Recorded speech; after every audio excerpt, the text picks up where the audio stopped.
Well, I'll tell you what, this is a great guy to visit with. You want to visit with some of the all-time greats, and not many people who played offensive linemen at any level are better than Kevin Mawae. Kevin, thanks so much for stopping by. Oh, I'm glad to be a part of this, yeah. Glad to see you again. Yeah, good to see you. Yeah, it has been a while.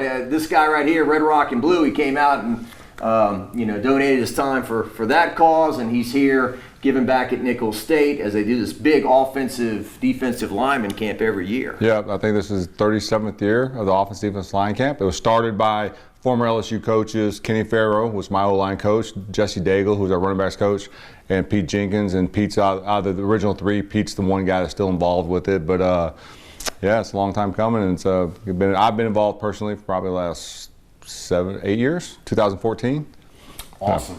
And I'm sure, they knew about you before, but when you put on that jacket in Canton, Ohio, they may listen to you a little bit more? It brings a little bit, it's funny. The kids don't know who I am unless somebody, until I get introduced or whatever, and they've never seen any film of me, but it adds credibility. And, I'm here for the players as much for the coaches.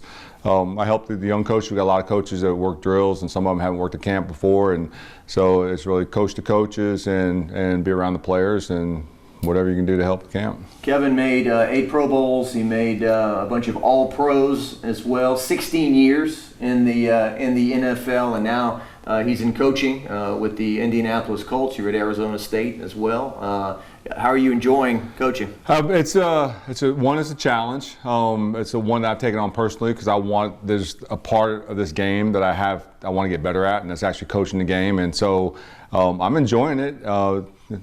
Definitely enjoyed the college aspect of it, but now that I'm in the pros, not having to do the recruiting and things like that, which has now become a full-time gig, it's good. I'm with a great staff, Frank Reich and Marcus Brady's our coordinator, and a great offensive staff, and great players. We got a good offensive line. Quentin Nelson's one of the best in the league. Ryan Kelly's an All-Pro center, and Jonathan Taylor's one of the best running backs in the NFL. So to be a part of that is really neat. But I'm continuing to grow and continuing to learn as a coach. And just because you played it don't mean you can coach it, but it definitely gives you a foot in the door, and so I'm just trying to get better every day. I glanced at some things about the Indianapolis Colts. I saw they had their first 1,000-yard rusher in a number of years, and some other great things on that offense that you kind of helped or did help down the road there. So we fell short last year. There was 2 wins to get in, and we couldn't couldn't get past Jacksonville and the Raiders. But yeah, we did some great things. As everybody knows in the NFL, the roster's always changed, so we've made some big changes on our roster going into this 2022 season, and so there's always going to be challenges, and the biggest challenge for everybody is to stay healthy in the stretch, and hopefully that'll be our case for us. Yeah, I just saw Devon Gotcha. They won 10 games with the Patriots. They didn't make the playoffs, and the Saints won 9 games, so they've expanded it, but somehow it's gotten harder to get in. It's all, it's always been with the 17 games, it doesn't really change how you get in. The whole concept and theory, even as a player, was it's win 10 to get in. So the first to 10's in, and after that it's lanyard. So for us, we just got to start. We got behind the 8 ball last year. We started off 0-3, 0-4, and had to climb our way out of it to get into playoff contention, and we just didn't pull through. And it's too little, too late for us. But clean slate, wipe the board, start all over for everybody. All 32 teams are sitting in the same spot. Yeah, and you're on the coaching end of things now, no longer representing the players out front, but. Just my opinion, I never liked expanding 16 games. I always thought that was a perfect number. It was a great number. There's obviously, financial reasons to play into it. You make more money by playing regular season games, and I think the best thing they did was add the extra team to the playoff field. They added one more team, so instead of only having the 6, now there's 7. Is that right? Something like that. Yeah, they added another team to the playoff mix. Yeah. And so that was great. But at the end of the day, everybody knows what this business is about. It's about the bottom dollar, and the more times you put the real games on TV and all the other multimedia sources, the more money it brings in, and everybody's happy. And the fans have an insatiable desire to want to see NFL games. So that makes sense. I thought you were going to say the best thing about it is they cut the preseason from 4 to 3 games. That's another good thing, right? It is for the players. It's harder for the coaches to one, it used to be 3 cuts. You had a cut, another week cut. Now you're down to 1 cut and 3 preseason games, so you have less opportunity to evaluate your roster. Which just means you got to be spot on or closer to it on the front end, going into OTAs and after the draft and all that. Because when you only got 1 opportunity to cut at the end of the training camp, you want to make sure you have the right guys on the roster. Yeah, and it was really a compromise. They wanted 18 games, right? Yeah. They wanted to. And 2010, for the leadership of the players, of which I was the president, there's no way we're playing more than 16 games, and that was a non-negotiable for us. And new leadership, new players, everybody got to make the decision what's best for them and what they believe is best for the future of the game. And at the time when I was in that role, there was no way we were going to give up 18 games. I mean, what I always said was, so what, we played 9 games and we're at the midway point? I mean, you played 11 in college. It's a long season. It is a long, even now as a coach, you get to week 8 and man, we still got 9 more games to go. Now the season's not ending until the second week of January, and the Super Bowl is now the second week of February, which it used to be like January 20. It's always around the weekend of my birthday, which is like the 3rd weekend in January. Now it's the 2nd weekend of February, and so it's got pushed back a number of weeks. And another thing real quick, just my pet peeve too about pro ball, the pass interference rule is another thing. Like, I never liked the fact that somebody can chunk the ball down the field, 2 guys bump into each other, and it's a 50-yard gain. I live in the box. Offensive line. I live in the box. I live in the box. And my guys that I work with live in the box.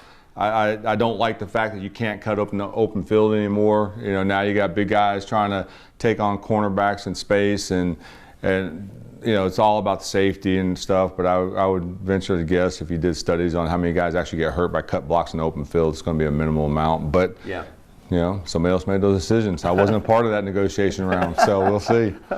So LSU Tigers, obviously you've been busy in the pro thing, and we know all the work. I mean, we're at Nicholls State right now, and I'm in some of these offices and seeing all these plays drawn up and all the detail that goes into, we as media and fans, it's so simplistic. We go watch a game, they throw it, they catch it, they score, but just all the work that goes into this. But any thoughts on LSU's got a new head coach, Brian Kelly? Yeah, always, the biggest question, and I know from the media and what I've seen is he a good fit for the LSU program and the LSU community?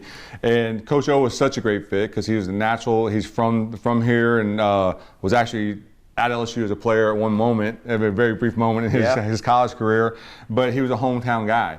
But the same questions about does he fit the culture of Louisiana was the same questions they had about DiNardo, the same questions they had about Nick Saban, and both those coaches were successful in their own rights. Les Miles, same thing. So. And I tell people all the time, nobody cares if you win. Nobody cares where you're from, as long as you win.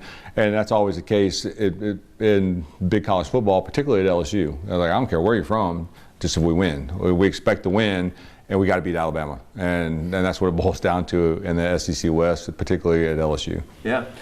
This guy obviously he's been one of the biggest photo moments in LSU history, running with the flag in Tuscaloosa in 1993. I guess it was it Jefferson Pilot or whoever? I think it was JP. Yeah, I think it was Jefferson Pilot at like 11:30 kickoff or something. 11:30 in the morning. Yeah. I'm a senior in high school. I was writing articles for the Abbeville Meridional, and I went to the Abbeville Meridional and wrote my article and left. And I didn't think you guys had a chance. And I get in the car and you're winning. I'm listening to Jim Hawthorne on the radio. Yeah. I rush home and catch the 3rd and 4th quarter of the game, and the day you shocked the world. Every year when LSU plays at Alabama in Tuscaloosa, everybody wants to talk about the When Pigs Fly game. What happened? Earthquake was Eddie Fuller from Leesville. Yeah, from Leesville, hometown guy. And so every year it's been well over 30 years. Is that right? 1993. 28. Yeah, it's almost 30 years. Almost, yeah. Yeah, and people always want to hear about that moment in that game because it was a huge game for LSU at the time. We had that was the end of the 5th of the 6 losing seasons in a row. It was the first time in 4 or 5 years that we had an opportunity to possibly go to a bowl game. If we win that game, then we're going into the end of the year to play Arkansas to go to the CarQuest Bowl, and we didn't make it. And Alabama was 30-0-1, was the #1 ranked team in the country, just come off a national title year, and they were loaded. I mean, David Palmer, Jay Bergdorf, they had a ton of guys on that team, and we did the impossible. I think Chad Luke told me on Friday you gathered up maybe some of the senior captains or team, and you said, I believe we're going to win tomorrow. It was the whole team. So we come to on Friday, we get to the stadium, do a team walkthrough, and it was a great cloud. It was like an ominous setting. It was kind of like, it was almost like hurricane clouds, like just sitting over the stadium. And I called the team up, no coaches. I said, guys, this kind of eerie feeling. I said, there's a dark cloud hanging over the stadium, but I said, if we win this game, hey, there's something about this game. I think we're going to win tomorrow, and there's going to leave this dark cloud over Alabama's program the rest of the season. And we won the game, and we had some great defensive plays, and our offensive line played well against a really good defensive front, and it was a full team effort. Everything changes, and when we start talking about changes and complaining about it, then you get accused of being, oh, you're just old and you're stuck in your ways. But I'm thinking about you driving over here. This is one of the greatest players in LSU history and in the NFL. He never played in a bowl game, okay? And you would have loved to play in the CarQuest Bowl. Oh, it would have been awesome. It would have been like, I joked around early on. It's like, I came to LSU, they come off 2 back-to-back SEC titles. They was in the 1987 season, they won the title outright. 88, they shared the title. It was after the earthquake game. And I was like, that's it. I'm going to LSU. We're going to play in bowl games, SEC champions, Sugar Bowl. And the only ring I walked out of there was a wedding band, so, which I still have, same 29 years. But yeah, you just don't know. But I came to LSU because of the program, because it was hometown, it's because of the people, and I never regretted my choice. And the idea of even transferring to go somewhere else was never an option for me. Yeah, well, that's kind of the point I wanted to make with you, is that in an age of players opting out of bowl games and I'm not playing in that or this and that, you would have. You would have loved to play in bowl games and enjoy that experience. Absolutely, and I don't know that I would have played at LSU forever for free, but I loved playing at Tiger Stadium. I mean, I love the game of football in general, but Tiger Stadium held special memories for me, even when we did lose. And but it's a special place to play, and so I wouldn't give up my 5 years at LSU for one national title as an LSU football player. Because it made me who I am today. Yeah. And it's been overplayed. Look, they were losing seasons, but you guys have been made to be maybe worse than what you were. That you were 5-6. I remember the game, you had Alabama at home, and Suarez has a field goal, I think, to tie the game. Yeah. And it gets blocked. It's little things like that. I mean, the worst beating we took was against Florida, 53-7. It's still It's still today the worst loss I've ever had. My brother sent me a picture from that day just this morning. And why did he do that? It was a family picture, so it wasn't an LSU picture. It was a family picture from all the family after the game. And but that was the worst beating we took. We played Florida State with Bobby Bowden. And Casey Weldon was the quarterback. Second play of the game, we hit Todd Kinchin for a double move, and we think this is it. And then we lose the game. Of course, it was a physical game. We beat them up physically and Bobby Bowden at the time said that we cost them the national championship because they lost so many players in that game. So we played hard. We played just different reasons. And everybody has opinions, but if you ask guys that played during that era, I think it all goes down to one area where we were really lacking at LSU's program. And we don't need to talk about that.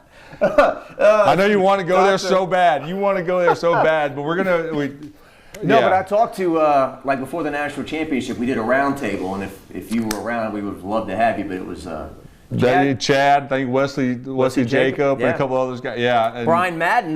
Because I think somebody contacted, maybe you did ask, and it was during the season. I couldn't be a part of it, But yeah, that was the conversation. I'm sure you probably off camera. You probably learned a lot more than you thought you would. I had a good time going to those games. I mean, one of my favorite games ever was the 1990 Texas A&M game. Absolutely. Where Loop hits Kitchen across the middle. Yeah. And he cuts across the middle, zigzags, and boom. Yeah. I had a key block on that play. So we won 27-0. Didn't Odell Beckham's dad just level a guy on that play too? He did. He came back. As Todd's crossing the field, making his cut across the middle, out of nowhere, senior Odell going to blow somebody up. Yeah. And then Todd ran back a punt for like another 70 yards. They tackled him. No, there were great moments. There were some great moments in that and during that time period, but it's just it's the forgotten years in LSU's football history. But even with not enjoying the success you envisioned, you were still living the dream, right? You were playing for LSU. Absolutely, yeah. I'm playing for one of the top programs in the South and one of the most recognizable programs in the country, even though, back then a lot of the recruiting was local and regional, but LSU had a name. I mean, going all the way back to the Paul Dietzel days and stuff like that. And so it was a national program. We played national football, and we played in a stadium that held 80,000 fans. So we just, unfortunately, we only had 45 to 50,000 in the stands there. I was at the Southern Miss game. That was after you. That was after me. 94. Yep. That was rock bottom. Rock bottom for me is when we got beat by Colorado State at LSU in '93. We went 2-9 that year. So it was my junior year. We went 2-9. 92. Yeah. And that was about as low as it got. Yeah, it was like 17-14 or something like that. Yeah. And we barely eked out a game against Utah State. They should never have been in the same program as us. And it's not that we didn't have the talent. We had the talent, but. Yes, okay. So, but and then there was the 3-a-days, right? In August, y'all had 3 days. We had to be on the field for like 7:30 in the morning, and then came in, ate, showered, and then you're back on the field at 1:30 for walkthrough, or like special teams practice or something, and then you come back again at like 5 o'clock that evening for a third practice. Yeah, and we were full pads on Fridays right before a game, and it was a little crazy. I don't remember certainly this guy, like he's a good Christian guy. He's straight down the middle. But certainly, even if you want to get in trouble, you'd probably be too tired, right? You just hit the bed. And guys found ways, But I mean, it was one of those deals. Then our coach at the time was like, "You can't wear out a 22 to 18-year-old kid," which was absolutely false, and they ground meat. Yeah. Well, and I guess some old timers would argue today, have we overcorrected the wheel? I would say that we have. I think we have, but yeah, What else you want to talk about? A few more things with the great Kevin Mawae. Do you think that kids today grow up dreaming of playing for LSU like they used to? I think there are some. I really do. I mean, LSU is such a thing that's ingrained in the culture here, particularly down around the I-10 area, but. Not so much maybe North Louisiana, but there are people. Yeah, I really do. And just to clarify my question, I just mean is college football as a whole as important to them as it used to be? Yeah, I think for some kids it is. For some kids it's not. Look, there's kids playing high school ball because the next thing's the scholarship, and those are the kids, they get found out quick, and lots of times they don't want to play ball, but they're good enough, and when they say they help someone play for college. But the higher you go in the level, you can't. It's got to be about the game. Because if it's not about the game, you get found out, or you just don't want to do it anymore. But there are kids that want to play college, they want to be football players, and there are kids that still want to play for LSU or whatever school, what it is. And those are the kids that, when combined with the talent, become very special players because they play for the love of the game, and so they're there.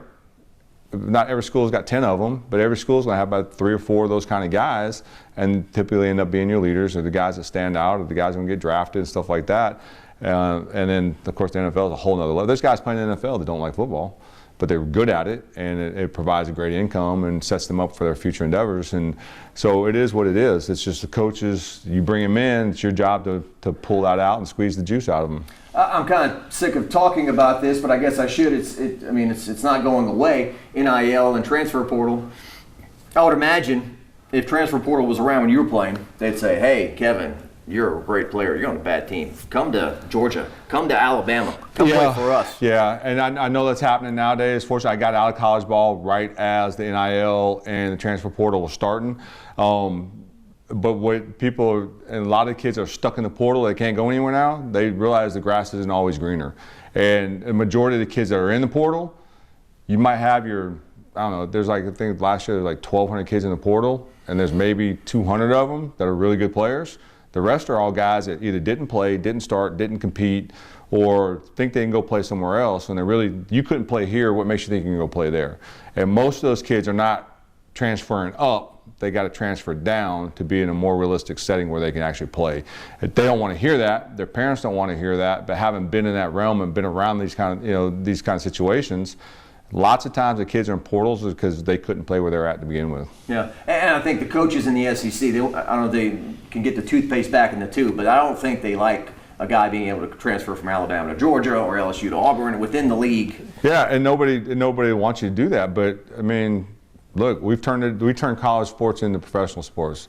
I can play for one team this year or this week, get cut, and my season's over, but I can get signed the next week to go play in the playoffs from somebody else. It is what it is, and all we did is expedite the NFL model down to the college level. And the NIL deal, they're supposed to do something in return for a company, whatnot, but is it really pay for play? Yeah, I know. It's pay for play. It's play. You're paying me from a name, my image, or a likeness. You're not paying me to come do a shoot for you. You're not paying me, like, you know, we have a quarterback that had a deal with a car dealership, got a brand new Ford, and he didn't play the entire year.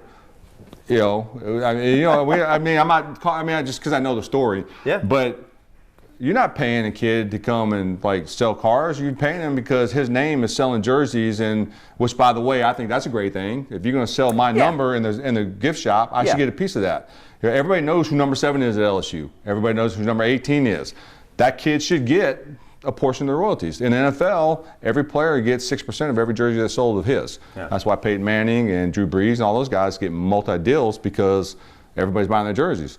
All the money I made off my jerseys were because I bought jerseys for my family. So, you know, I just got a little back. But there's a part that I believe that players should be compensated when they're being used to pump a multi-million-dollar program, i.e., you know, college football.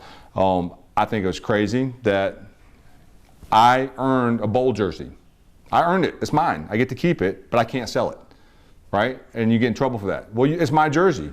If it's not my jersey or my uniform or my helmet that you gave to me, then don't give it to me. You know what I'm saying? It's like a gift with conditions. Yeah, exactly right. And so there's a lot, and the NCAA is finding out that they don't have the power that they used to have or that they thought they had. And big schools, big programs, these mega conferences are about to break out.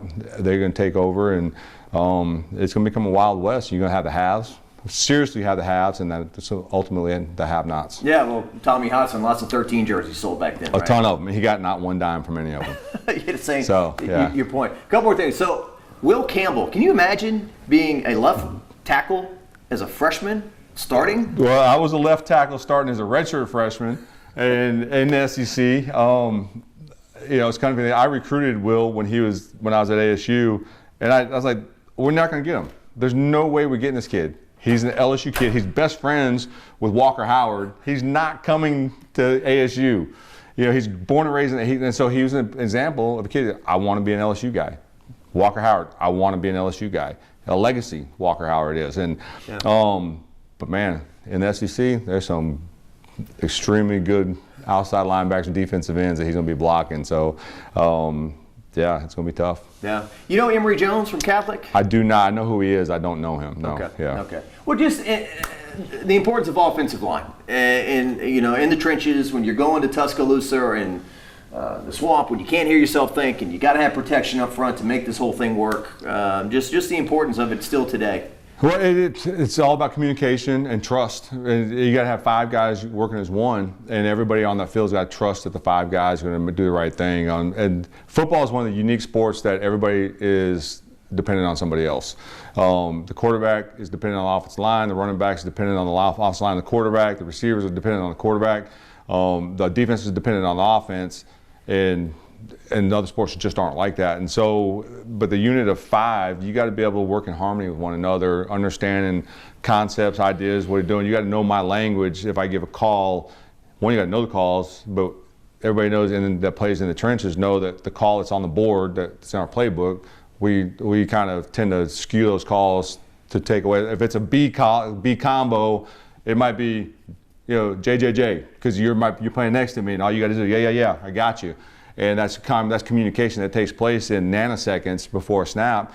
And you got to have that communication to understand that. In order to build that, you got to work together. You got to work as a unit. You got to be on the off season and in season. You got to get to know the guys. And so typically, if you go into a football building, the offensive line is always the tightest knit group. And there's never an offensive lineman by himself. If you ever know, there's never an offensive lineman walking through campus by himself. He's always with somebody else, because they're pack animals. I mean, it's who we are as linemen, and we want to be around other guys that are like us, and it makes them a unique position. It's the old 5 fingers make a fist, right? 100%, yes.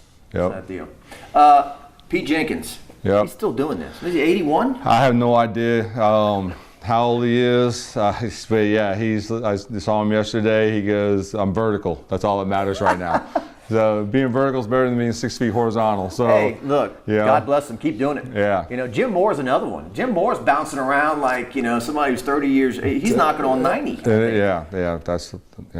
He ain't gonna catch me doing that. There's no way. Yeah, and what are you? I'm 51. 51. Yeah. Okay. So in 20, 30 years, you. What? No. I might be at this camp.